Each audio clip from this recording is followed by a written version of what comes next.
Hello, I'm journalist and comedian James Mullinger. 7 years ago, I left London, England and moved to St. John, New Brunswick. Since then, my stand-up career has taken me to just about every town and city in Atlantic Canada, which, let's face it, has provided plenty of material. But I've also come to realise that this place is special and, crucially, underappreciated. So my wife Pam and I started a magazine, The Maritime Edit, to celebrate its natural beauty and the incredible spirit of the people here. Last year, here on Atlantic Edition, I embarked on a tour to meet some of Atlantic Canada's most interesting and dynamic people, and chatted about what drives and inspires them, and learned what they love so much about this place we're all so proud to call home. And now we're doing it again. I'm back on the road to meet even more fascinating Atlantic Canadians, and today I'm headed to meet internationally celebrated soprano, Measha Brueggergosman. As a child, Measha sang at the local Baptist church, and she started voice and piano studies at the tender age of 7. Born in Fredericton, New Brunswick, Measha has thrived in many genres, most notably opera, but also classical, jazz and pop. She's won numerous awards including Junos, Geminis, East Coast Music Awards, and even has a Grammy nomination. She's performed for Nelson Mandela and the Queen of England, and her mind-blowing performance at the opening ceremony of the 2010 Olympic Games was telecast to over 3 billion people around the globe. I'm meeting with her at her stunning lakeside home in Falmouth, Nova Scotia. I'm James Mullinger, and this is Atlantic Edition.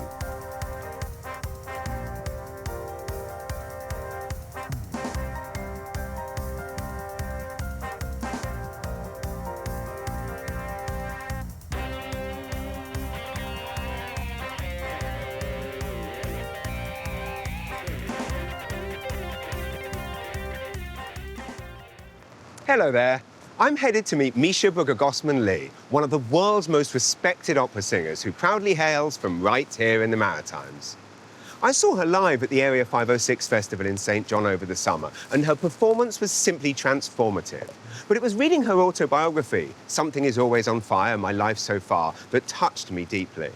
In the book, she honestly and openly recounts the trajectory of a career that seems synonymous with personal heartbreak, the loss of 2 babies, emergency open heart surgery, and a painful divorce. Yet through it all, she maintains a positive outlook and a gratitude for her life's blessings. I can't wait to hear about her remarkable life that has included performing for the Queen and Prince Harry at Westminster Abbey, and for billions of people worldwide at the 2010 Winter Olympics. I'm also looking forward to discussing the more personal side of things, including her recent marriage, what she loves most about living in the Maritimes, and what's next for this global musical sensation. Here we go. Go, Daddy. It's mighty sweet. Go ahead and taste it. You don't want to waste it.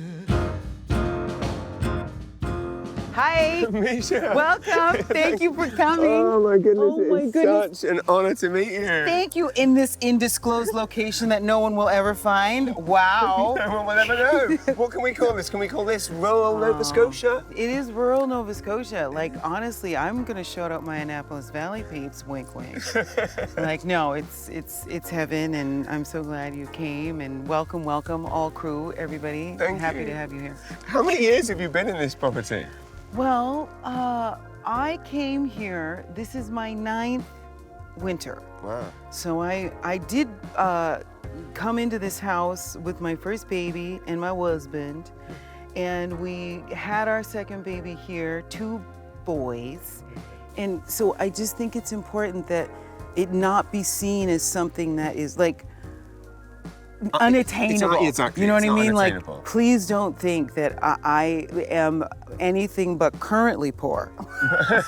It's like, guys, None of us have worked in 18 don't months. make me say COVID. Don't make me say mortgage relief. Like, we are up in this hizzle, like totally honest and like hot, open and transparent. Like, honest, open. You just have to be like, in this season especially. Like, we've never been more like hungry for the truth. Yes. Like, there was a certain amount of relief, but I really had to, use what I had. And what I think we've all realized is that we have more than we know and we need less than we think. Right. And I just think it's very cool to just think in a hopeful way towards a better place, and then you can like, you know, have your kids graffiti in your driveway, boom, urbanism.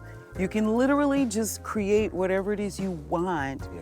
And you don't need to be in a big city to No. have urban art. You don't need Banksy because you've got this. You don't need Banksy. So shout out to your kids. What are your kids' names? Now, And my talk me through oldest this. is Shepherd Peter, Shepherd. and my youngest is Sterling Marcus. Wow, amazing. And they're geniuses, obviously. They're going to instigate world peace, cure cancer. Like, they're just really mostly focused on picking the right spray can color right now, but, you know, they're on their way. Well, this is already fun. But shall we chat? We should. Let's do this sitting. Let's do this sitting. Yeah. I would like to do more of this, but seated.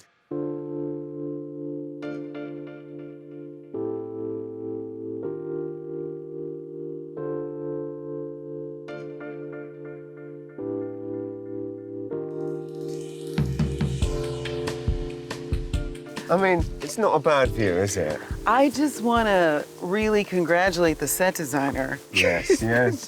Good work. Just her psychedelic choice. Well, quite. It's very cool. It's, it basically is the most fall-looking view I've ever seen. I really did it on purpose. Yes.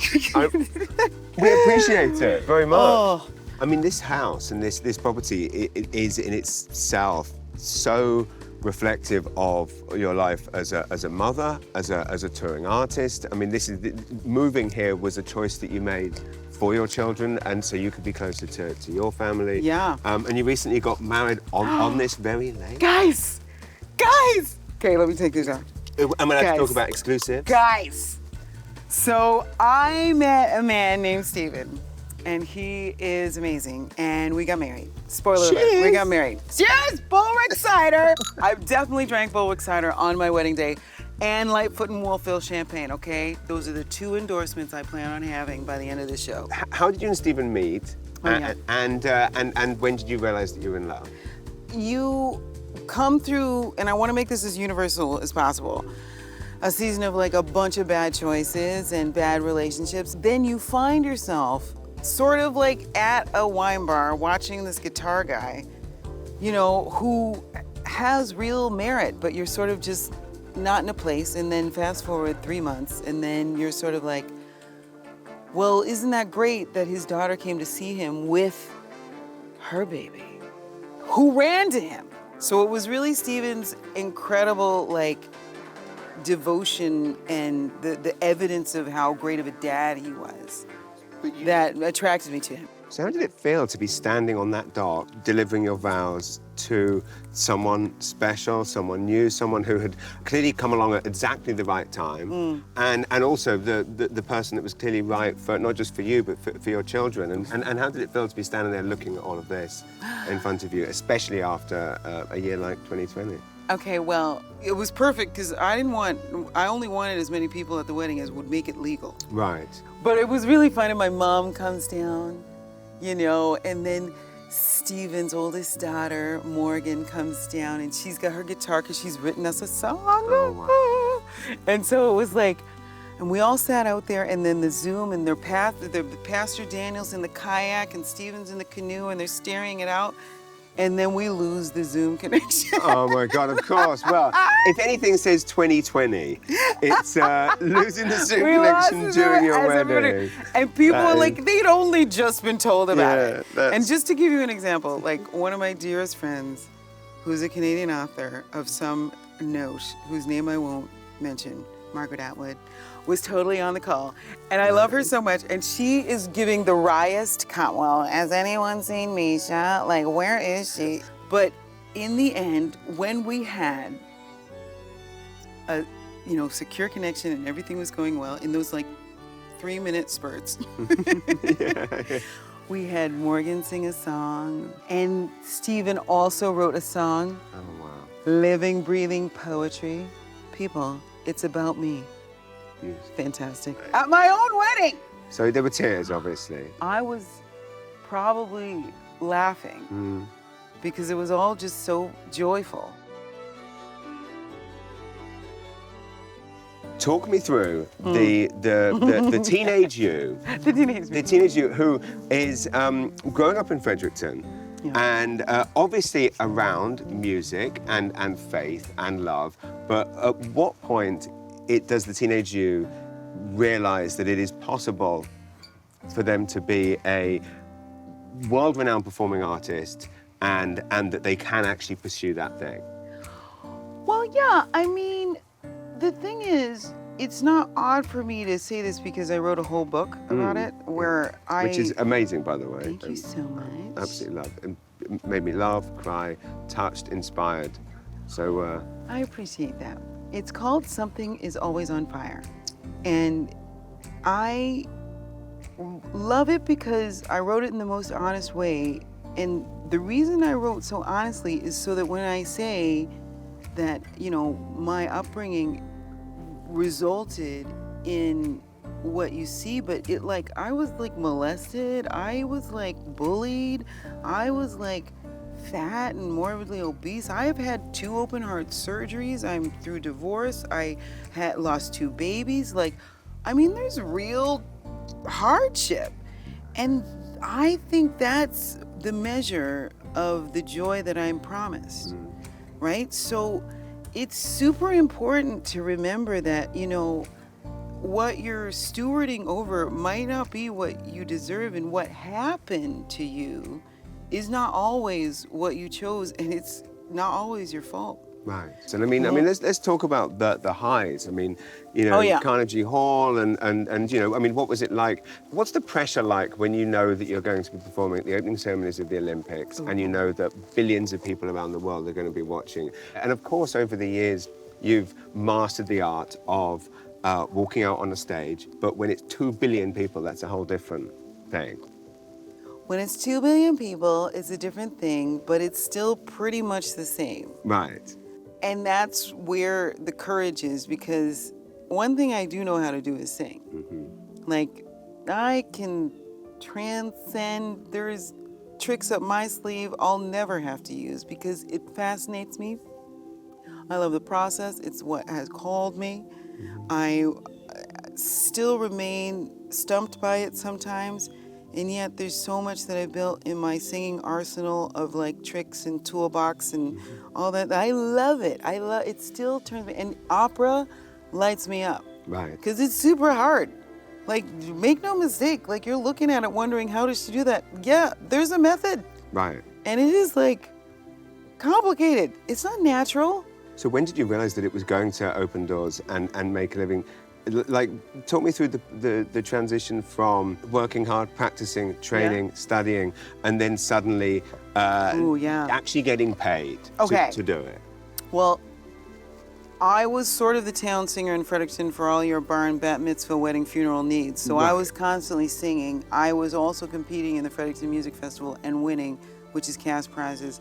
So, like, for me, my competition kind of drove me. For other people, it might be relationships. For me now, that's relationships. So what does that mean, young singer watching at home? Well, if you meet someone who means something to you and helps you advance and they're in a greater place professionally, we'll glob onto that person and learn every possible thing that you can from that person. It is kind of unsexy insofar as it ultimately comes down into investing in relationships, the follow-up, the phone call, the email, the handwritten note.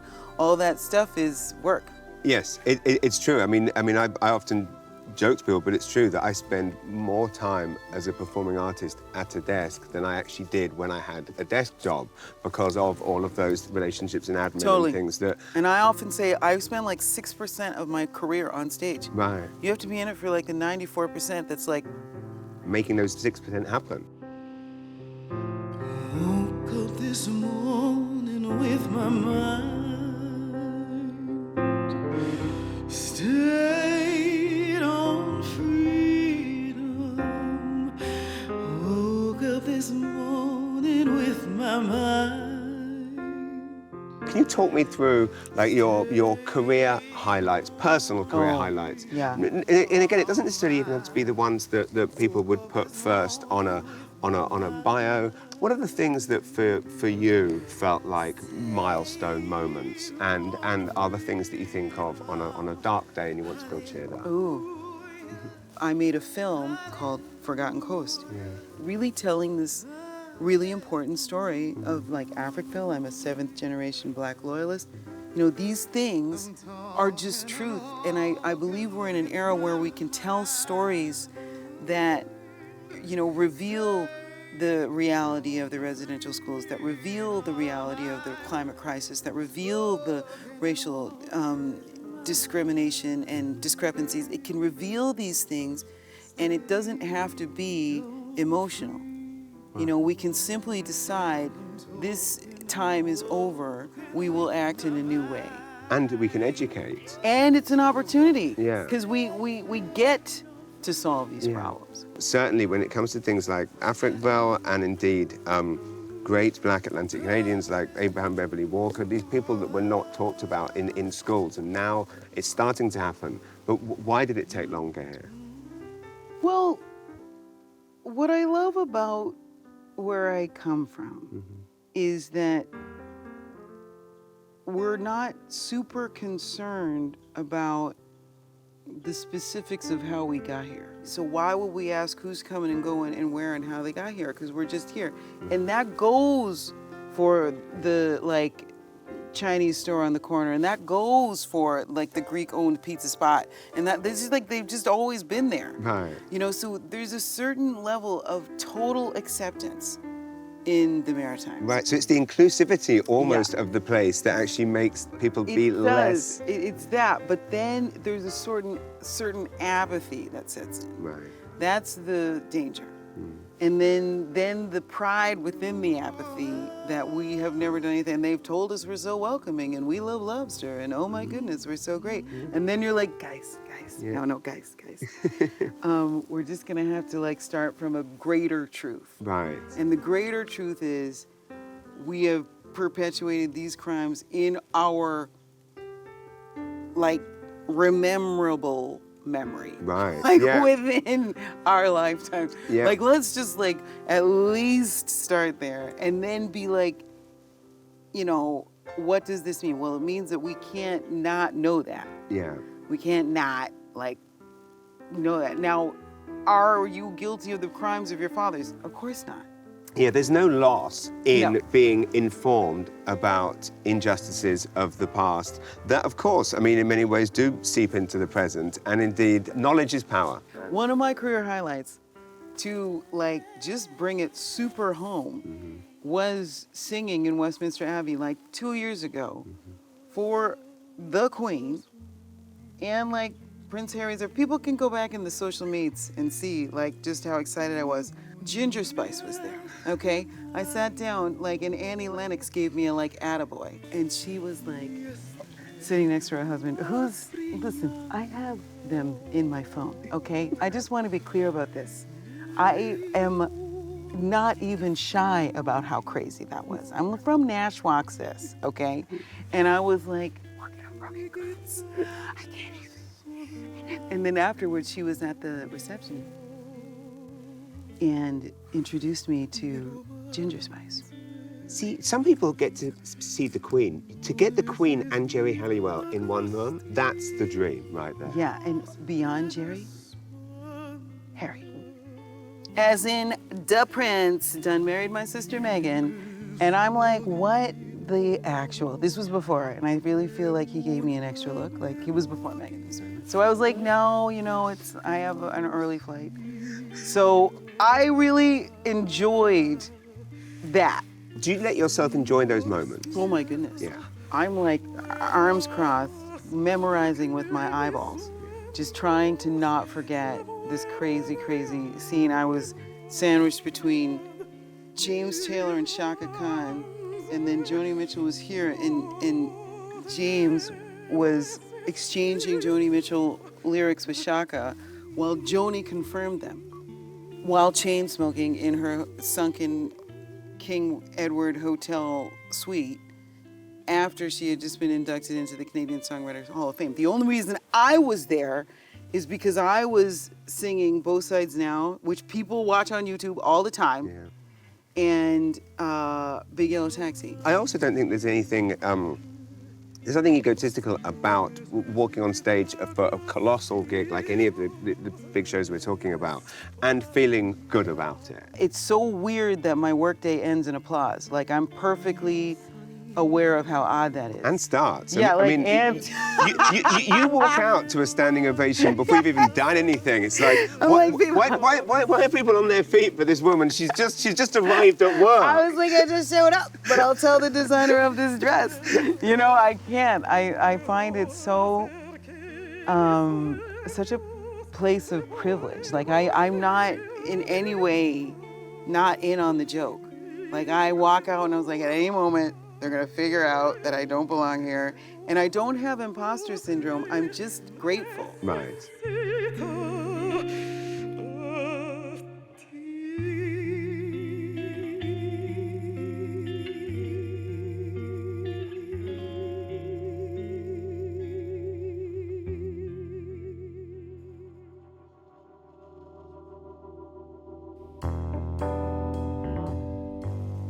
I see that you are appearing in the new Oscar Peterson documentary. Can you tell me a bit about how that came about and what that kind of meant to be asked to do that?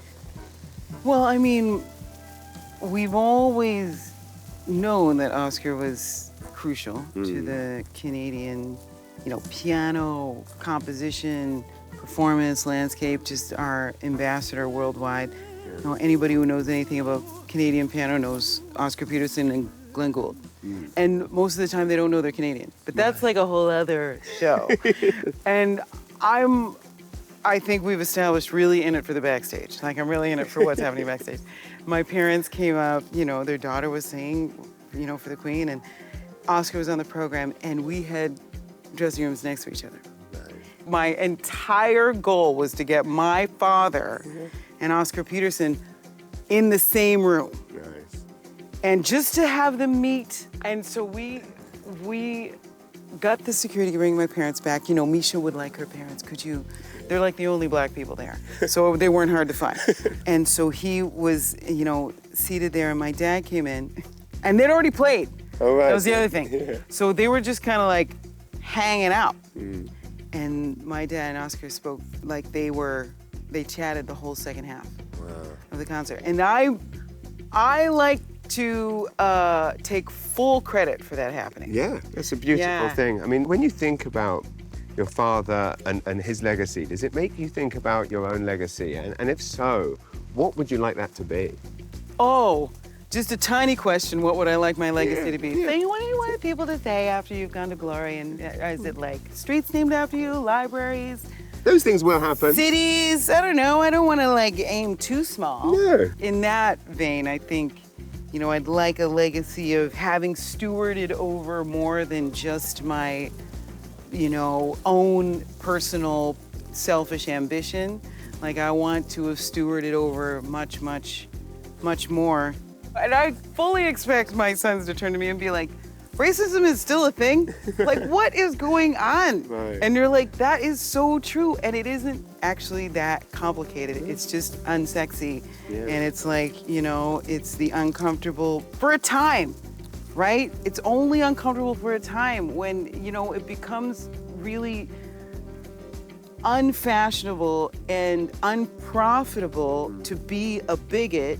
We'll find a way. Yes. Yeah. So we just have to kind of shift our mentality to be elevated. I agree. It's not about pointing fingers so much as it is working from an elevated position. I feel like my sons look at me and say, how did your generation screw up so bad that bigotry, racism, homophobia, how are these still things? What did you, and I'm like, you should have seen it before, sir. Or first you start, if you'll put the console down, I'll have a discussion with you. Yes, exactly. We're not having this conversation while you play Grand Theft Auto. Which we made, I know. No, I mean, it is, you do have to keep the humor in it too. Yeah. Because it could be very sad and dire, but you have to be focused on the fact that our future is not behind us. You know, our miracle isn't in our past. Like everything is ahead. Yes, Everything is, even if it's falling forward, which I do, I stumble forward all the time. Well, I agree. I don't think anyone would think that you are afraid of anything, but I'm going to put that to the test. There is one thing that I would like to do. Are you game? This sounds very ominous, but I'm so in. What is it? Let's do it. Follow me.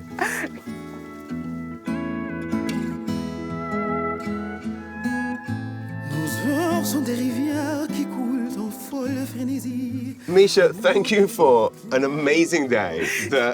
This is really the only real end for a day like this. Honestly, let's put our lives on the line. Let's do this. Anything? Life-threatening canoe ride. The getaway car. Any tips for me? No, that's looking good. It's looking good. Okay. This is like maybe we'll see a whale. Yes.